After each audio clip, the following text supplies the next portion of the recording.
Et il lui dit, en vérité, je vous le dis, désormais vous verrez le ciel ouvert et les anges de Dieu montant et descendant sur le Fils de l'homme. Jean 1, 52. C'est une présentation de Christ nouvelle et céleste que nous avons dans l'évangile de Jean, dans ses épîtres et dans l'Apocalypse. Il ne faut pas oublier qu'au point de vue chronologique, l'évangile laissé par Jean est pratiquement le dernier écrit du Nouveau Testament. Il y a là une circonstance dont la vraie signification nous a peut-être échappé et qui mériterait de nous impressionner davantage.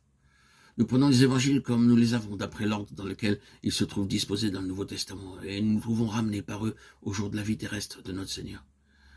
Du point de vue du temps, c'est là que nous en sommes quand nous lisons les évangiles, et pour nous, tout le reste du Nouveau Testament est encore à venir, tant en ce qui concerne les écrits qu'en ce qui concerne l'histoire, dont ils sont les témoins. Tout est en devenir, c'est inévitable, naturellement, et nous n'y pouvons rien.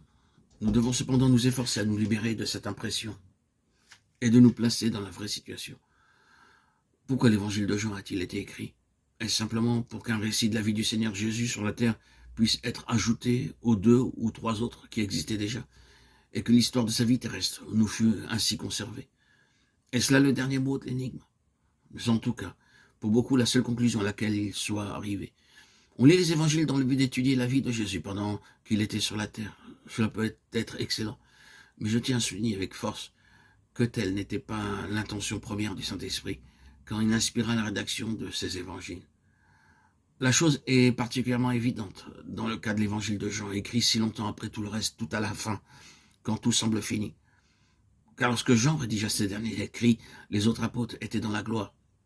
L'évangile selon Jean fut écrit comme nous l'avons vu quand l'Église du Nouveau Testament eut perdu sa forme originelle, sa puissance et sa vie spirituelle des premiers jours, son caractère céleste, sa direction divine. Au moment où l'apôtre écrivait, la situation était d'une manière générale celle qui nous est esquissée dans les messages aux assemblées d'Asie au début de l'Apocalypse. La chose n'apparaît-elle pas clairement dans les épîtres de Jean? Quel était donc l'objectif en vue? Simplement celui-ci. Tandis que Jean écrit, les choses ne sont plus ce qu'elles avaient été au commencement. Elles ne sont pas ce que Dieu avait voulu qu'elles fussent. Et ne représentent plus au sein de l'Église la pensée véritable de Dieu pour son peuple. L'économie divine, l'ordre de choses venu d'en haut, s'est effondré. Et s'en va toujours plus à volo. La nature céleste de l'Église n'est plus qu'un souvenir. Et c'est quelque chose de terrestre qui commence à prendre forme sous les traits du christianisme. La vie véritable se perd et la gloire est sur le point de disparaître. En face de cette situation, la réaction de Dieu se manifeste sous la forme d'une présentation nouvelle de son Fils, toute céleste et spirituelle. Car la nature céleste et la spiritualité sont bien, n'est-il pas vrai, les caractères essentiels de l'Évangile selon Jean? Or, nous sommes ici en face d'une mise en lumière toute nouvelle du Fils de Dieu. Quel relief dans ce tableau! Car ce n'est pas simplement Jésus de Nazareth, mais c'est le Fils de l'homme, le Fils de Dieu. C'est Dieu qui sort de l'éternité pour se révéler et se manifester en homme, avec toute la plénitude de l'essence divine, afin que son peuple voie.